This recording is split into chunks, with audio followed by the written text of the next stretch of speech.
Le Real Madrid continue de proposer du grand n'importe quoi à ses supporters. Cette fois-ci, c'était contre le 17e de Liga, le Rayo Vallecano à domicile. Après une défaite honteuse 4-2 contre Benfica, on pouvait s'attendre à un Real Madrid motivé, un Real Madrid revanchard, mais pas du tout. Cet après-midi, on a vu à nouveau un Real Madrid apathique, en manque d'idées, en manque d'intensité également contre le Rayo qui a fièrement joué sa chance sur la pelouse du Bernabeu, même s'ils ont échoué à cause d'un penalty concédé à la dernière seconde et converti par Kylian Mbappé. Avant cela, c'était Vinicius Junior qui avait ouvert le score côté Real Madrid, l'un des rares joueurs merengue qui n'a pas vraiment à rougir de sa performance. Premier but en Liga depuis presque 4 mois pour Vinicius Junior, ça faisait depuis le 4 octobre qu'il n'avait pas marqué dans le championnat espagnol, et une entame de rencontre qui était très bonne de sa part, même s'il était bien le seul à réussir son entame de rencontre et à réussir son match côté Real Madrid.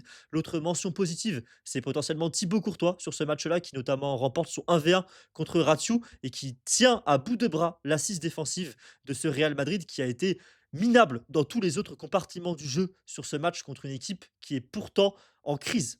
Passons aux responsables de ce presque fiasco. Pour moi, c'est à trois niveaux que des gens sont responsables. Il y a au niveau de la direction, des responsabilités à prendre clairement sur la construction de cet effectif qui n'est pas bonne, puisque Arbeloa se retrouve à faire jouer la moitié des joueurs pas à leur poste. Ensuite, il y a le susnommé Arbeloa, bien évidemment, qui a aussi sa part de responsabilité dans ses choix aujourd'hui sur la rencontre. Et puis bien sûr, les joueurs, ce sont eux qui font, ou plutôt qui ne font pas le match. C'est parfois un manque de qualité intrinsèque, hein, ça arrive chez certains joueurs, c'est le cas au Real Madrid. Des joueurs n'ont pas la qualité du Real Madrid et ne devraient pas être sur la pelouse du Santiago Bernabéu avec le maillot blanc. Et pour d'autres, c'est un manque d'envie, un manque d'engagement, un manque aussi de progrès sur ces derniers mois, ces dernières saisons, ce qui du coup amène le club dans une situation très grave, puisque là, le Real Madrid a pris les 3 points, mais je pense que tout le monde a ce goût amer en bouche et aurait presque eu un petit peu cette envie perverse de voir le Real Madrid ne pas prendre les points aujourd'hui, parce que c'est sans doute ce qui pendait au nez du Real Madrid après cette performance, et ça aurait presque été une bonne chose pour que la remise en question au sein de ce club continue ou ait enfin lieu, parce que j'ai presque l'impression qu'elle n'a pas lieu quand on voit les performances désastreuses s'enchaîner côté Real Madrid. Cette remise en question, elle doit commencer au niveau de la direction du Real Madrid qui a enchaîné les mauvais choix sur les mercatos d'été précédents. Je dis mercato d'été puisque pour eux, le mercato d'hiver n'existe pas, bien évidemment. Donc on va se concentrer sur les mercatos d'été où la planification d'effectifs, notamment défensive, a été désastreuse du côté du Real Madrid, puisqu'ils ont décidé de faire confiance et de compter comme force vive des joueurs comme Eder Militao, qui revient de deux blessures au ligament croisé, Dani Carbaral, qui avait le genou en chewing-gum il y a un an et qui a l'âge qui commence à peser, Antonio Rudiger, qui a des problèmes chroniques au genou, même de l'arthrose selon certaines sources, Raúl Asensio, qui avait des gros problèmes aussi la saison dernière et qui a joué une partie de la saison blessé. Ils ont aussi fait confiance et compté comme force vive défensivement David Alaba. David Alaba, l'Autrichien qu'on ne voit quasiment plus sur les pelouses du Real Madrid. Et on a cette impression qu'il n'est pas capable de jouer plus de 25 minutes sans se blesser à nouveau. Et Ferland Mendy, qui lui est littéralement incapable de jouer plus de 25 minutes sans se blesser à nouveau. C'est un fait, hein. Si on regarde ses derniers matchs, ses dernières entrées en jeu, à chaque fois, il se reblesse. Donc voilà, tous ces joueurs-là ont été comptés comme des forces vives dans la construction d'effectifs défensifs du Real Madrid. Et à cela, on a ajouté Trent Alexander-Arnold. Alors là, pour le coup, ses blessures à lui n'était pas prévisible et ça évidemment détériore encore la situation du Real Madrid. Carreras qui lui ne se blesse pas et qui réalise une saison plutôt ok, et Dean Howson qui est arrivé en tant que sauveur de la défense centrale alors que c'est un jeune défenseur de 20 ans qui a connu trois championnats sur les trois dernières saisons, donc trois championnats différents avec du coup la Serie A, la Première Ligue et désormais la Liga, et qui est un joueur qui bah oui du coup n'est pas le sauveur providentiel que le Real Madrid attendait. C'est un défenseur qui a des qualités, qui a des défauts bien évidemment, il a 20 ans donc c'est normal, même si on voit beaucoup ses défauts dernièrement, malheureusement pour lui, vu qu'il n'est pas très en confiance. Mais ce n'est pas le sauveur de cette défense. Et à lui tout seul, il ne peut pas tenir la défense du Real Madrid à bout de bras, puisque c'est ce qu'on attend, puisque cette construction d'effectifs désastreuse du Real Madrid nous amène à avoir trois milieux de terrain en défense, comme sur le match aujourd'hui. Après la première mi-temps où Raul Asensio était en défense centrale, ensuite on avait trois milieux de terrain et Dean Howson en défense. Une défense parfaitement équilibrée donc du côté du Real Madrid. En plus, du coup, évidemment, ces problèmes, bah, ça se répercute au milieu de terrain, puisqu'il n'y a plus aucun milieu de terrain titulaire disponible au milieu de terrain. Et ensuite, du coup, on a des ailiers comme Brahim Diaz et même potentiellement Arda Güler, Franco Mastantuono, en fonction de qui vous voyez numéro 8 sur ce début de seconde période, qui se retrouvent au milieu de terrain. Ce qui est pareil, hein, une aberration, des joueurs qui ne sont pas à leur poste. En attaque, c'est pareil, on a des joueurs qui ne sont pas à leur poste. Hendrick a été prêté, du coup, cet hiver à Lyon, parce que Xabi Alonso ne comptait pas sur lui. Mais du coup, juste après, tu vires Xabi Alonso. Et maintenant, quand Alvaro Arbeloa a envie de faire rentrer un joueur côté droit pour apporter le danger, qui fait entrer bah, évidemment, Gonzalo Garcia.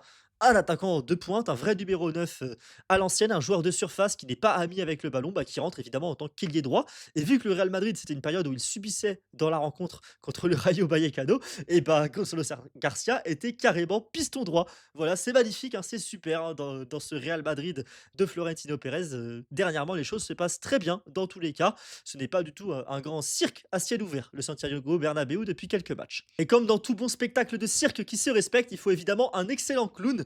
Et Alvaro Arbeloa a décidé d'enfiler ce beau costume fourni par Florentino Pérez et de faire le clown. Du coup, dans son coaching. Aujourd'hui, alors, il y a une préparation de la rencontre qui est la sienne, hein, avec du coup Carvaral qui est techniquement disponible sur la feuille de match, Fran Garcia et Carreras à gauche également disponibles sur la feuille de match, mais non, on décide de mettre deux milieux de terrain au poste de latéraux. Ça, c'est un choix, un parti pris, pourquoi pas. Peut-être qu'il considère que Valverde et Camavinga sont les meilleurs latéraux actuellement au sein de son effectif, et ça pourrait presque s'entendre. Donc ça, pourquoi pas. En défense centrale, Asensio qui décide de jouer blessé, puisqu'il n'y a pas le choix au Real Madrid, il est là. Dinausen à côté de lui, c'est logique. Courtois dans les cages, c'est logique.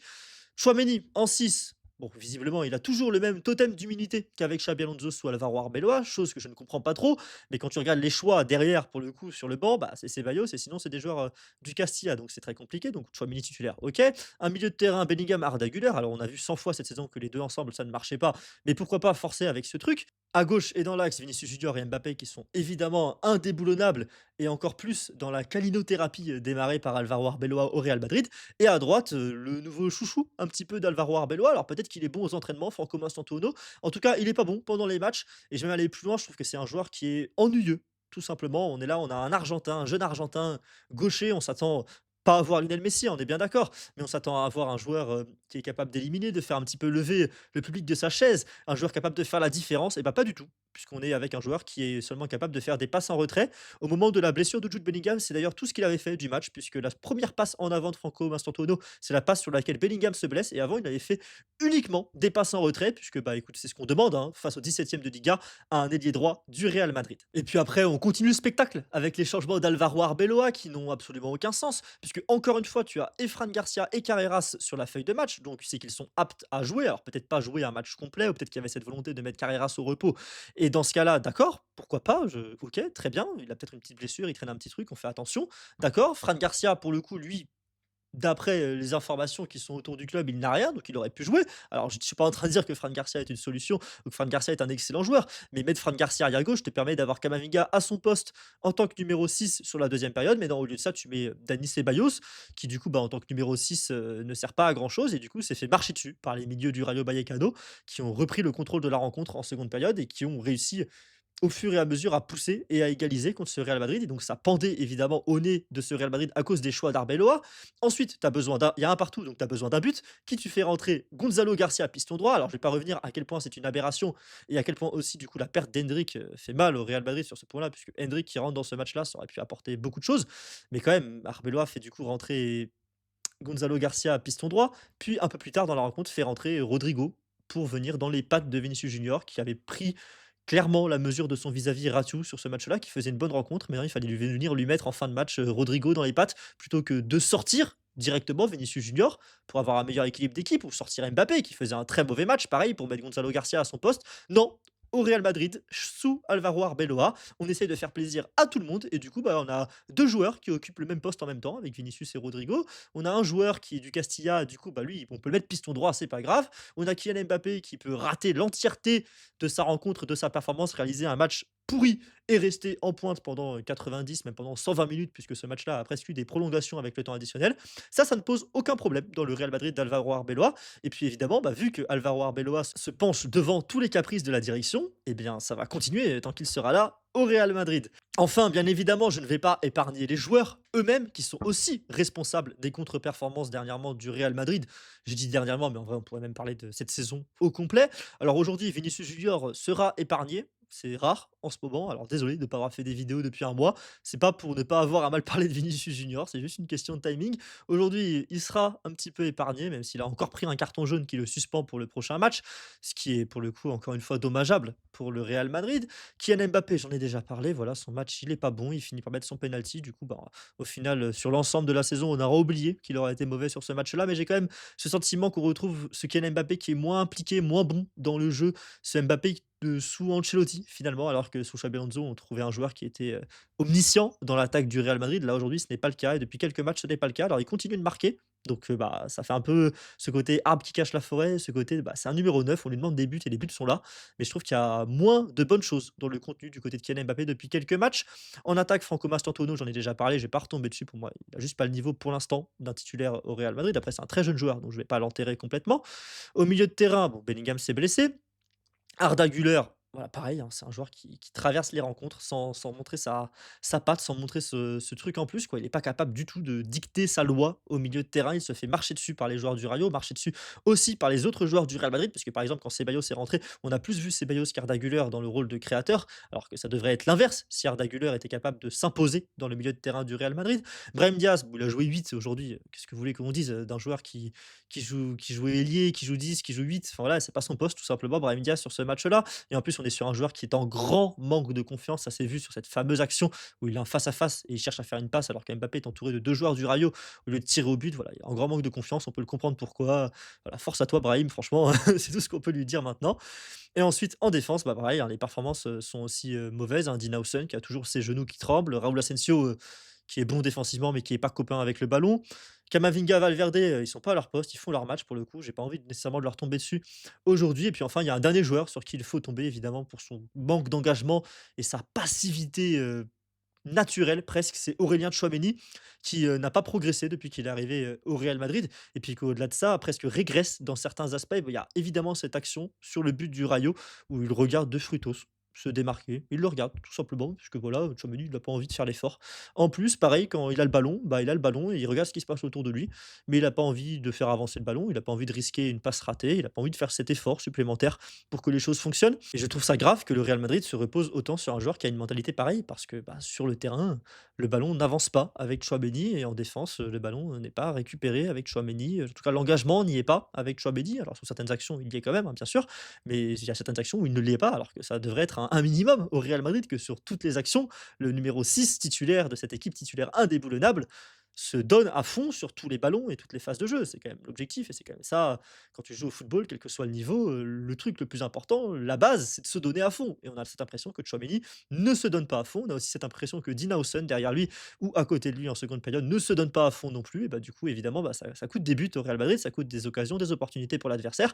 Et surtout, je pense que ça énerve encore plus les supporters du Real Madrid et aussi le public du Santiago Bernabéu de voir un tel flegme de la part d'Aurélien Tchouameni et de la part de l'équipe au global également. Alors vous devez vous dire bien évidemment que je suis très dur avec le Real Madrid alors que bah, la victoire est là, hein, le plus important est là, mais je suis dur aussi parce que c'était contre le Rayo Vallecano qui est l'une des pires équipes de Liga dernièrement, qui est sur une forme très mauvaise, qui réalise une saison très inquiétante aussi, hein, puisque le Rayo va devoir sauver sa peau cette saison. Ils sont actuellement 17e de Liga. C'était très compliqué pour eux en plus sur les derniers matchs. Et pourtant, aujourd'hui, on a cru voir une équipe en confiance, une équipe capable. Hein. C'était un petit peu le même cas avec Benfica. Hein. Benfica, pour le coup, je regarde quasiment tous les matchs en étant moi-même fan de Benfica.